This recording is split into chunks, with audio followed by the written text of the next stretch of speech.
Dios les bendiga, amados hermanos. Les habla su hermano José Ramírez. Hay un versículo de la Biblia en Hebreos 2:3 que dice: ¿cómo escaparemos si descuidamos una salvación tan grande? Esta pregunta que hace el apóstol es la misma que yo me he hecho, y más ahora en estos últimos días. El por qué tantos cristianos son tan apáticos y negligentes en esforzarse en buscar a Dios, sabiendo que los tiempos son malos, las señales se han cumplido y que el fin se acerca. Yo tengo una pregunta honesta, y para muchos podría ser hasta inquietante, para otros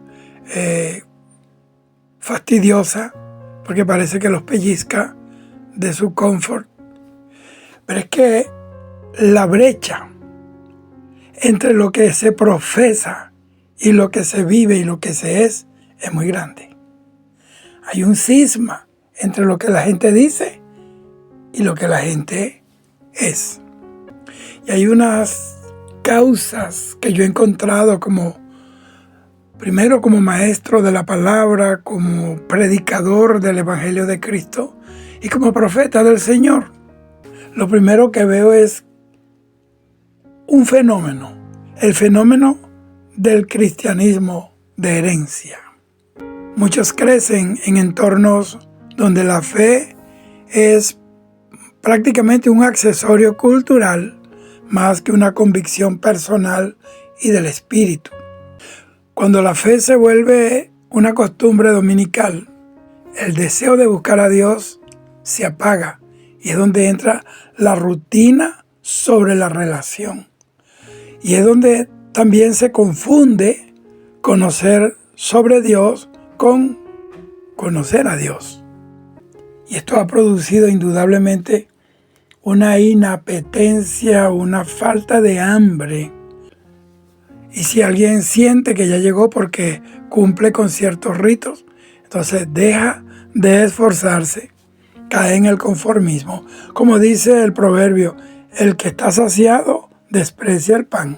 Y lo segundo es cuando la distracción se convierte en un tirano, porque vivimos en la era de la gratificación instantánea. Pero déjeme decirle que buscar a Dios requiere primero de silencio, de tiempo, de sacrificio, de apartarnos de muchas cosas que nos gustan y sobre todo disciplina. Estos son elementos que chocan con el estilo de vida moderno. Hay mucho ruido digital. Las notificaciones que llegan al teléfono y el entretenimiento constante, eso actúa como un anestésico para el hambre espiritual. Entonces, en vez de comer de la presencia de Dios, de la palabra de Dios, nos atiborramos de entretenimiento, de redes sociales y de tantas cosas que son un freno para aquel que quiere llegar a las puertas del cielo, tomado de la mano del Señor, que es la palabra, el Espíritu Santo, que es la unción. Y el camino ya fue trazado desde antes de la fundación del mundo. Cristo murió por toda la humanidad.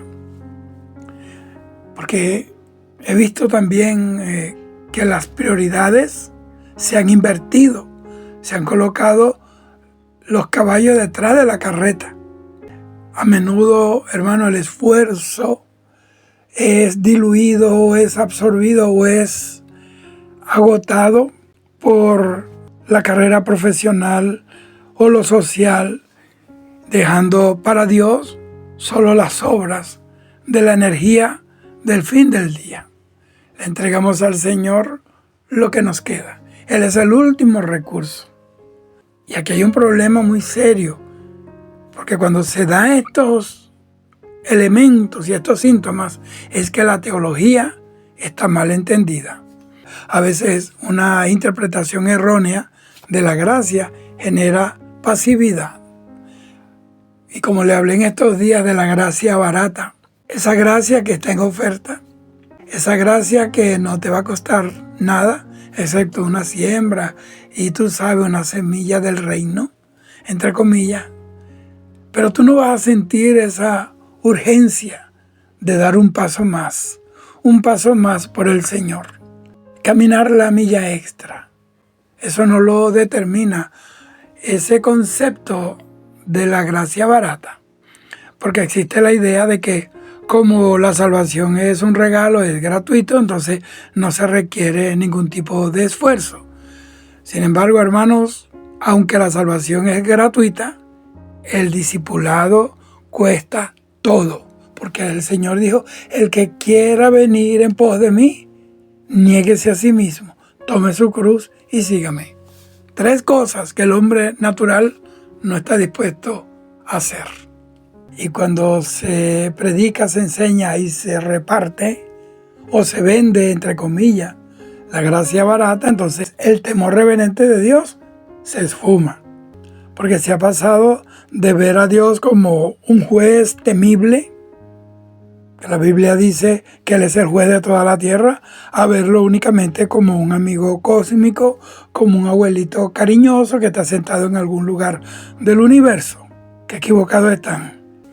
Y eso es lo que lleva precisamente a una pérdida de urgencia por la presencia de Dios.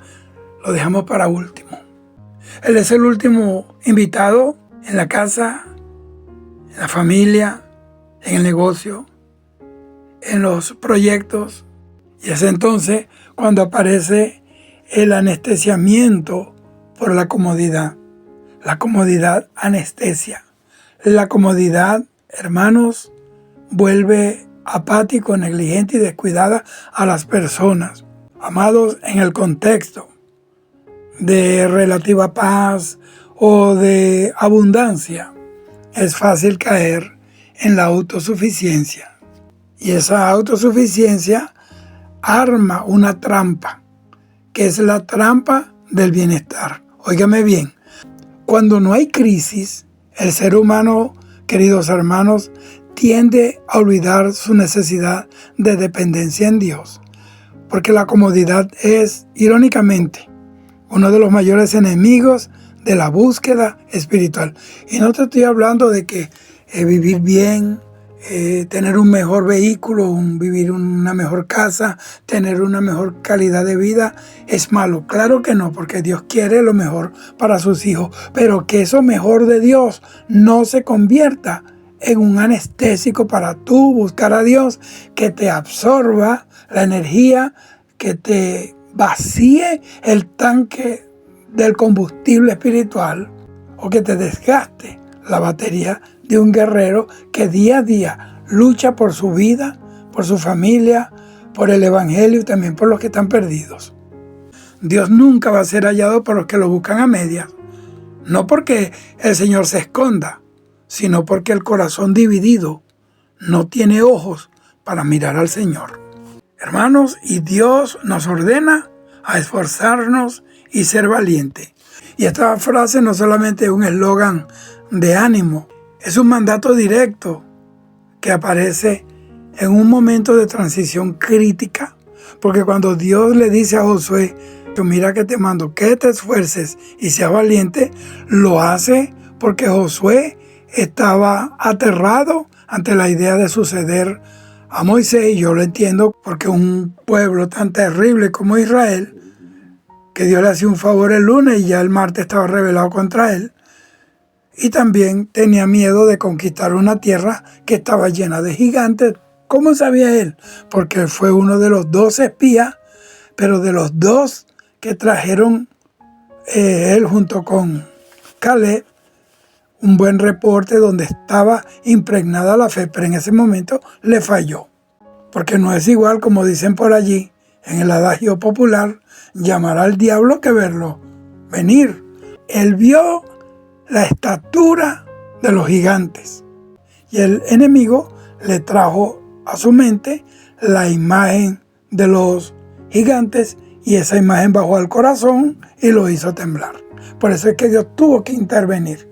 Una persona valiente, no una persona que no tiene sentido común y se mete en un problema y en un peligro innecesario. Claro que no.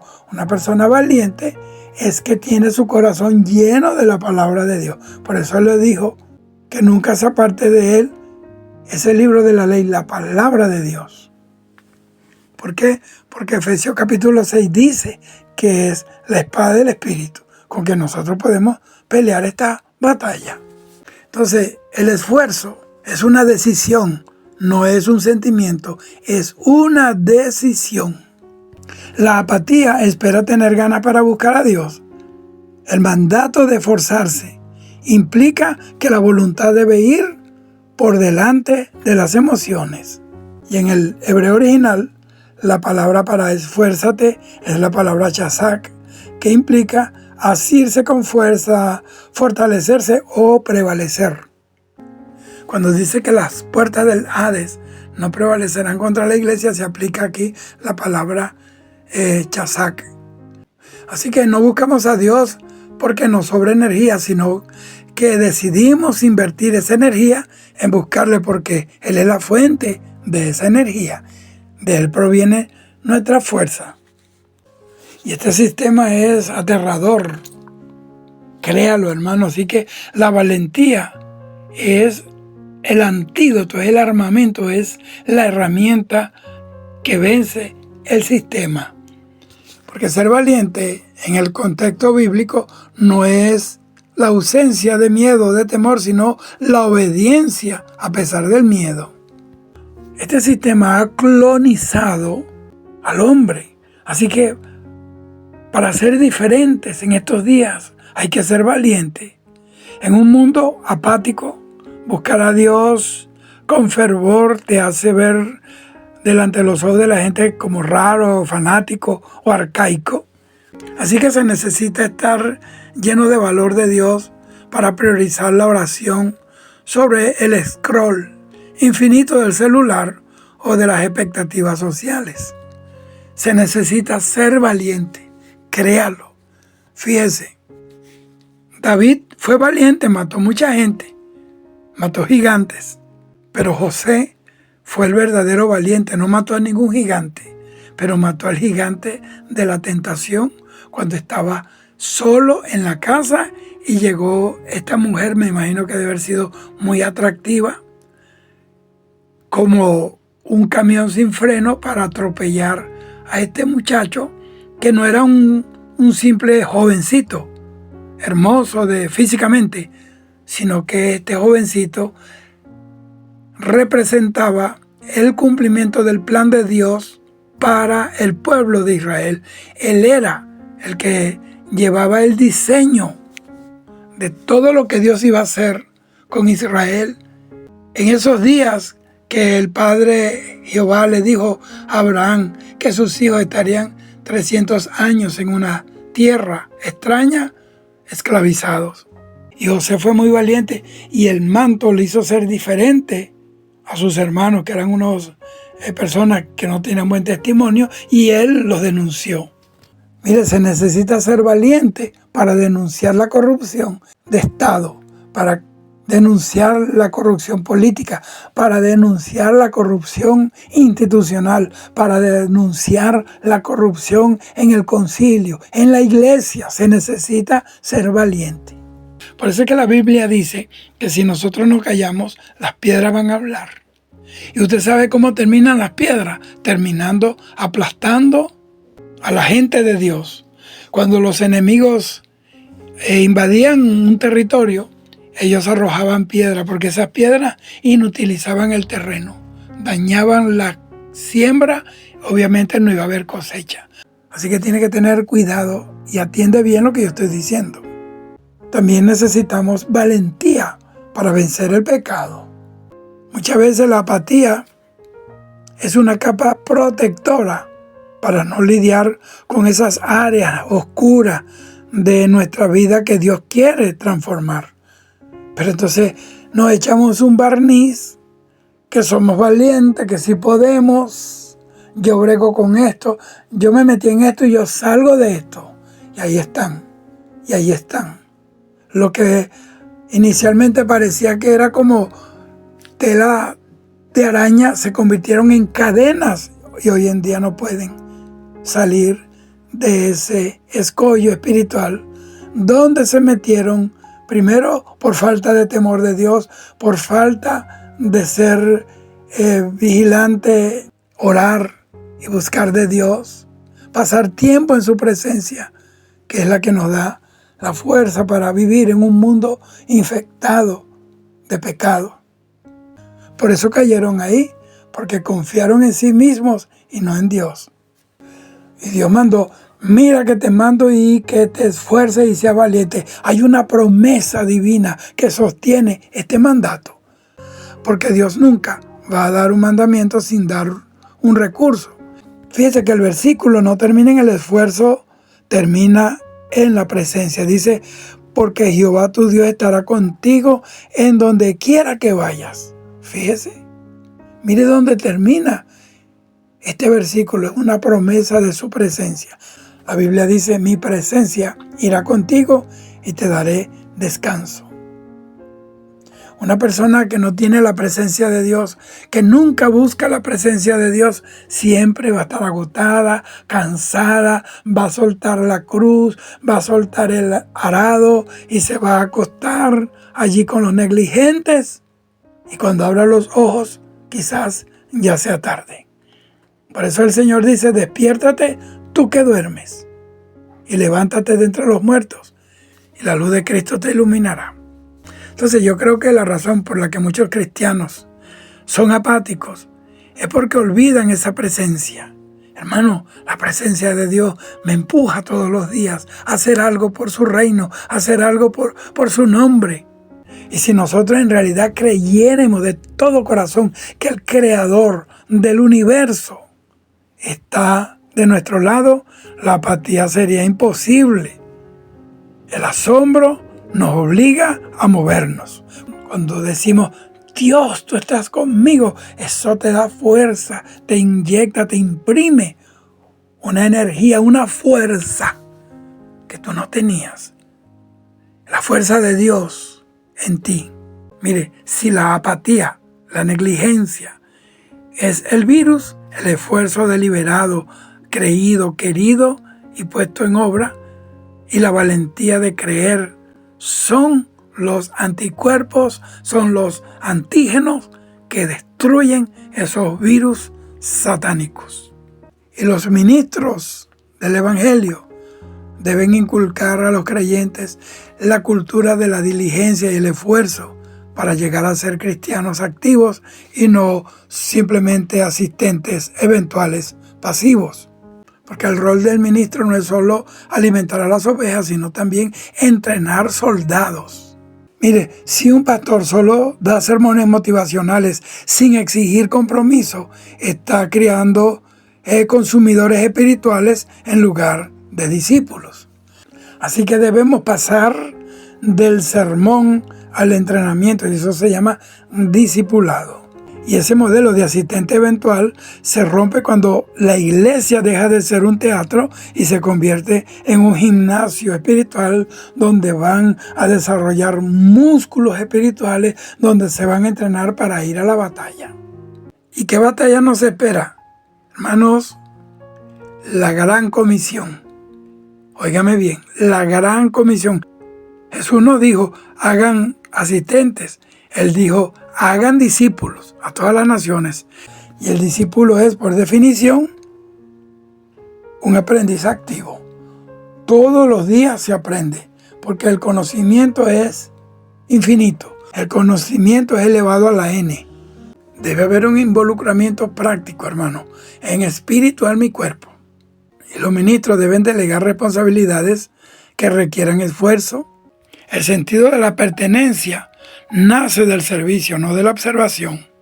Tenemos que predicar la diligencia como una disciplina espiritual, porque la diligencia no es una opción para los supercristianos, es un mandato bíblico para aquel que quiera servir y seguir a Dios. Proverbios 12:24 dice que la mano de los diligentes señoreará, más la mano negligente será tributaria.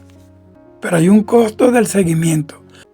El ministro debe ser honesto, porque seguir a Cristo requiere negarse a uno mismo y tomar la cruz diariamente. Presentar un evangelio fácil solo produce cristianos débiles, muñequitos o soldados de papel, soldados de cartón que cuando viene la inundación de la prueba ya no existen. Así que para que un creyente sea diligente, el ministro debe ayudarle a identificar qué le está impidiendo correr. Y se debe presentar de una manera clara el activismo versus la diligencia. Muchos están ocupados en las cosas de la iglesia, pero no están esforzándose en su relación personal con Dios. Y hacer muchas cosas en la iglesia sin tener una relación con Dios. Me refiero a una relación personal con el Señor, con el Espíritu Santo. Es como levantar un edificio muy alto, pero con taquitos de esos, piezas del Lego, el jueguito ese, que cualquier cosa lo derrumba. Y esto produce gente sin meta. Hay gente que no sabe ni para dónde van, por la negligencia en que viven. Porque un creyente sin una visión clara de su propósito en el reino de Dios siempre será un asistente pasivo, un número más. Él solo será un número, no un propósito. Hermano, estoy diciendo esto porque el Señor me habla, porque el tiempo se acaba. Y el tiempo apenas que resta es para que cada quien enmiende su vida y se apure, se alinee con Dios, se ponga a cuenta con Dios, porque pronto el rapto será el evento que lo va a conocer el mundo entero. Ese evento que tenemos años y años predicando, pero no lo han creído. Cuando suceda, ya será tarde. Muchos cristianos se quedarán por negligentes, por apáticos, por indiferentes al llamado del Espíritu Santo. Ponte la armadura de Dios. En la armadura de Dios, lo primero es el cinturón de la verdad, porque sin la verdad, queridos hermanos, de que somos llamados a ser embajadores, no turistas del reino de los cielos, entonces el resto de la armadura se cae. Porque ¿de qué te sirve el yelmo de la salvación si no tienes verdad en tu vida? ¿De qué te sirve la coraza de justicia si no hay verdad en tu vida? ¿De qué te sirve la espada del Espíritu si no hay verdad en tu vida? ¿De qué te sirve el apresto del Evangelio de la paz si no hay verdad en tu vida y en tu andar? Así que el ministro tiene que ajustar ese cinturón en su congregación a través de la enseñanza sólida. Y el ejemplo personal está en Eclesiastés 9:10. Todo lo que te viniere a la mano para hacer, hazlo según tus fuerzas.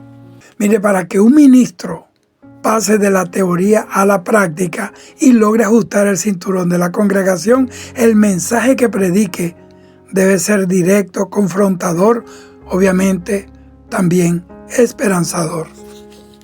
Y cuando se activa el ministro en esta función de apretar el cinturón, eso trae un efecto glorioso en los creyentes, porque van a saltar del banco o de la silla o de la butaca del conformismo al campo de batalla. Y ese es el llamado a la diligencia, porque ese cinturón era el que ceñía la ropa al cuerpo para que una brisa repentina no lo dejara desnudo. Entonces, hay que identificar la túnica suelta. Cuando la túnica está suelta es porque el cinturón de la verdad está flojo. El ministro debe comenzar ayudando al creyente a reconocer qué áreas de su vida espiritual están arrastrando y causándole tropiezos, sea la pereza, distracciones digitales, falta de prioridades, tantas cosas que te hacen daño. Y hay una pregunta que yo considero vertebrales, como por ejemplo, ¿estás asistiendo a la iglesia para que Dios te sirva, para que Dios te dé cosas, te conceda cosas, o para aprender a servir a Dios? ¿De dónde saca usted eso, predicador? La base bíblica de lo que yo estoy diciendo está en 1 de Pedro 1:13. Por tanto, ceñid los lomos de vuestro entendimiento y dice, sed sobrios. En otra versión es, sed templados. ¿Qué quiere decir Pedro? Que hay que preparar la mente para la acción. Mire, cuando un ejército va a la guerra, ya el generalato, el liderazgo de las Fuerzas Armadas, lo preparan moralmente, espiritualmente y físicamente para ir a la batalla. La diligencia no es una sugerencia, es un mandato. Es vital enseñar en la congregación que la pasividad, que la negligencia, la apatía, es en esencia una forma de desobediencia y Dios nunca va a bendecir al negligente, ni la negligencia. Y esto lo podemos alumbrar con la luz de la palabra, hermanos, con la parábola de los talentos. El siervo que no hizo nada no fue llamado relajado, fue llamado malo y negligente, y la sentencia era que lo iban a arrojar en las tinieblas de afuera, donde es el lloro y el crujir de dientes. Hay mucha gente llorando y crujiendo los dientes sin estar en el infierno todavía, pero es precisamente por la negligencia. Una persona que no sirve a Dios, no se esfuerza por ir a la congregación, que no se esfuerza por ayunar, por orar, levantarse temprano, no se esfuerza para las cosas de Dios, pero para las cosas del mundo, una piscina, una parrillada, un paseo, un picnic, para eso sí hay tiempo y ánimo y energía. Eso es una ofensa a Dios, eso es despreciar al Dios que nos dio todo y lo único que nos pide es, ven hijo mío, dame hoy tu corazón. La gracia nos salva para que seamos, como dice Tito 2:14, celosos de buenas obras. Y usted no necesita hacer un mundo, un universo. Establezca micrometas de esfuerzo, comience en lo poco y Dios lo va a ir llevando a lo mucho, según sea su capacidad que se desarrolle en el ejercicio de esa función pequeñita. Entonces muchos son pasivos porque no saben por dónde empezar. Hay gente que no sabe por dónde empezar y precisamente por el desorden. Yo fui una vez a una casa, fui a buscar algo, no recuerdo, y estaba una hermana y tenía la casa patas arriba. Y dijo, ay pastor, no sé ni por dónde empezar. Claro, porque tiene la casa revuelta y lo que tiene es un revuelo allá adentro y necesita, hermano, la orientación del Espíritu Santo. Necesitas ponerte a cuenta con Dios y Él va a ir contigo diciendo dónde están los tilimbiches que tienes que sacar y las cosas que tienes que levantar. Y ahí se va a establecer prioridades, lo que no sirve, lo que no edifica, fuera. Y lo que descuidaste, que es de edificación para ti, comenzar a trabajar en eso. Así que si quieres prosperar, primero la disciplina de la palabra de Dios. Y no solo leer la Biblia, sino estudiar un libro de la Biblia por lo menos este mes. Y eso te va a abrir los ojos para entender lo que significa la necesidad de activarse en el servicio. ¿Por qué? Porque tú vas a identificar una necesidad en la comunidad o en la iglesia y vas a comprometerte a cubrirla por lo menos, digamos, 3 meses, sin excusa. La oración de guerra.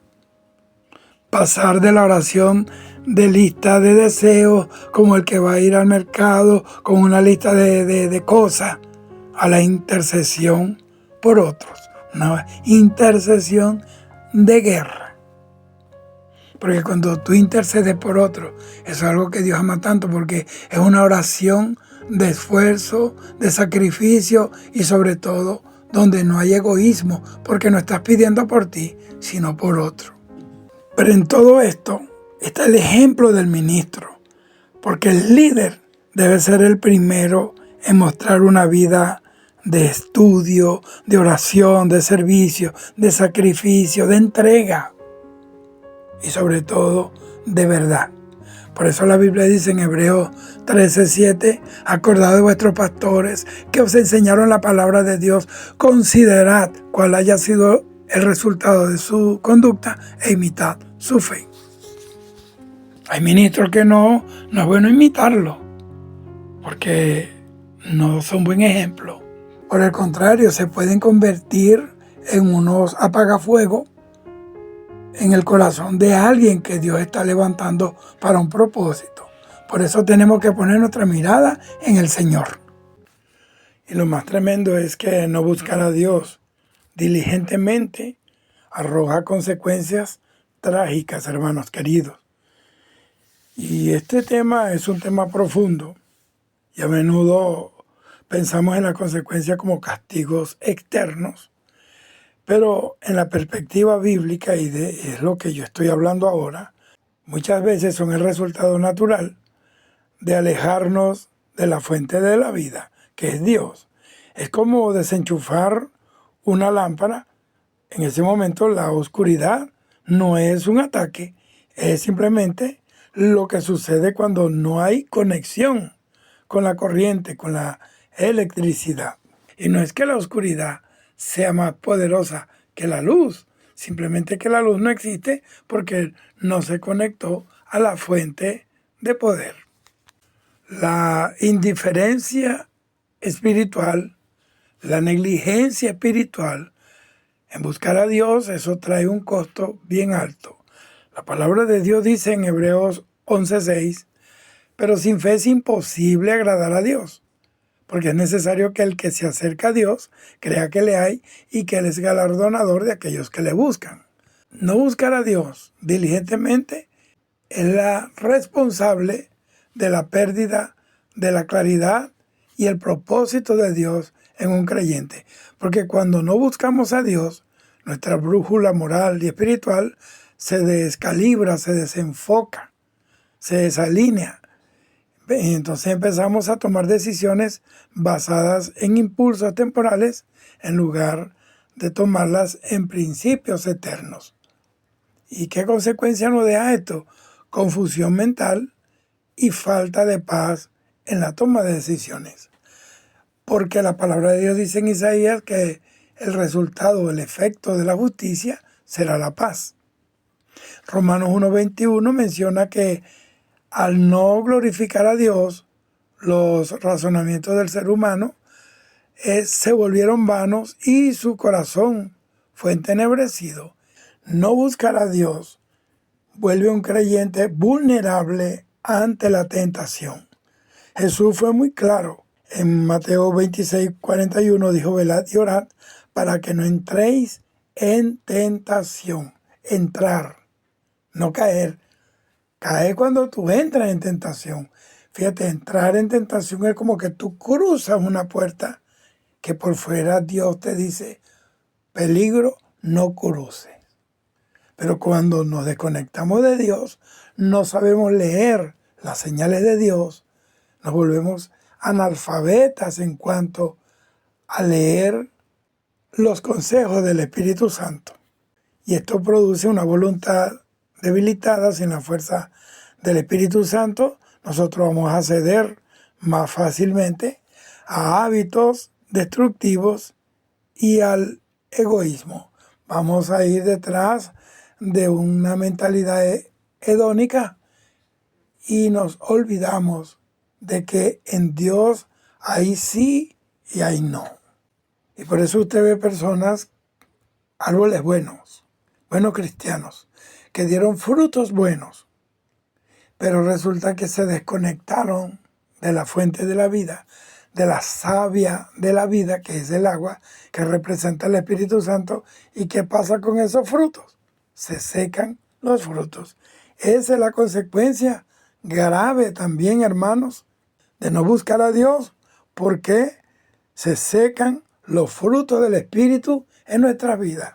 Ya no amamos tanto, ya somos más esquivos, ya no tenemos paciencia, ya no tenemos dominio propio, ya no tenemos bondad, no tenemos templanza, no tenemos mansedumbre. Y entonces hacemos una apología para justificar que se secaron los frutos y le achacamos la culpa a alguien, a la sociedad, que Dios sabe que somos humanos. Sí, somos humanos. El pacto de Dios es con los hombres y Él redimió a los hombres, pero cuando estamos en la presencia del Señor y queremos caminar con el Señor, debemos quitarnos esa cobertura de hombre, de ser humano, y nos convertimos en hijos de Dios, que aunque tengamos los pies en la tierra, tenemos nuestro corazón y nuestro espíritu y todo nuestro ser espiritual está conectado al trono de Dios. Y yo, como predicador que ando por el mundo predicando, he notado ese secamiento de esos frutos del Espíritu. He ido a lugares, a personas, a congregaciones que en un tiempo eran lugares y personas donde se movía la gloria de Dios y los frutos del Espíritu y los dones del Espíritu se movían visible y notablemente, pero al cabo de un tiempo lo que me he conseguido son con escombros. Y esto no es lo que Dios quiere. Él quiere que demos fruto en todo tiempo. Porque la Biblia dice que hay una sola cosa que agrada a Dios y que honra a Dios, que llevemos muchos frutos. Dios se describe como la fuente de agua viva. Al no buscar al Señor en espíritu y en verdad, nuestra vida emocional y espiritual comienza a marchitarse. Y esto trae como consecuencia aumento del afán, de la ansiedad, de la amargura y el vacío interior que no lo llena nada ni nadie. Jeremías 2:13, ahí explica el profeta que el pueblo cometió dos males: dejar a Dios, que es fuente de agua viva, y cavar para ellos cisternas rotas que no retienen el agua. Esta apatía, esta negligencia en cuanto a buscar a Dios, produce una distancia en la comunión con Dios. No es que Dios se aleja de nosotros, es que nosotros nos alejamos del Señor. Y después cuando estamos en el desierto, cuando estamos en el mar tempestuoso, entonces le decimos: sálvanos, que perecemos. Dios siempre está presente, porque Él estaría con nosotros todos los días hasta el fin del mundo. Pero nuestra percepción de su presencia se desvanece si no cultivamos la relación. Hay gente que dice: Dios está con nosotros, o canta: Dios está aquí, tan cierto como la mañana se levanta. Sí, es bonita la canción, pero no tiene comunión con Dios. Solo que se sabe una canción, pero no tiene vida, que le dé vida a ese cántico o a esa idea, valga la redundancia. Entonces esto hace que la gente se sienta solo, que se sienta abandonado en tiempos de crisis, no porque Dios se haya ido, sino porque, como le dije, nosotros hemos dejado de sintonizar su voz, ya no la conocemos.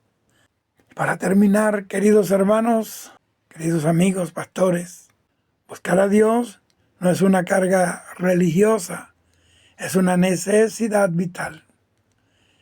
Él promete ser galardonador, o sea, recompensador de aquellos que le buscan. Y yo le voy a decir algo, y la mayor tragedia y la mayor consecuencia de no buscar al Señor no es un rayo que va a caer del cielo y lo va a partir en dos, sino la tragedia de vivir una vida limitada a nuestras propias fuerzas y dejamos a un lado al Todopoderoso, al que todo lo puede, al que todo lo sabe, al que conoce el ayer, el hoy y el mañana. La Biblia dice: bendito el varón que confía en Jehová y cuya confianza es Jehová. Dios te bendiga hoy, mañana y siempre. Y recuerda, el Señor está a la puerta. Sé diligente en buscar a Dios en espíritu y en verdad. Dios te bendiga. Shalom.